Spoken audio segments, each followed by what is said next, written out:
রাইসা, মামা তুমি এগুলা কি খাচ্ছ? তুমি কি জানো এই চিপসগুলা 3 দিন ধরে এই বাটিতে ছিল? তোমার তো স্লো পয়জন হবে।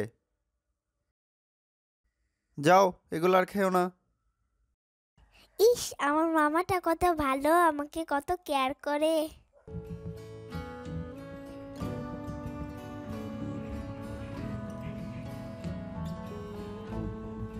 মামা, কি ব্যাপার? তুমি এই যে এত রোদের মধ্যে তুমি কম্বল দিয়ে রাখছো কেন?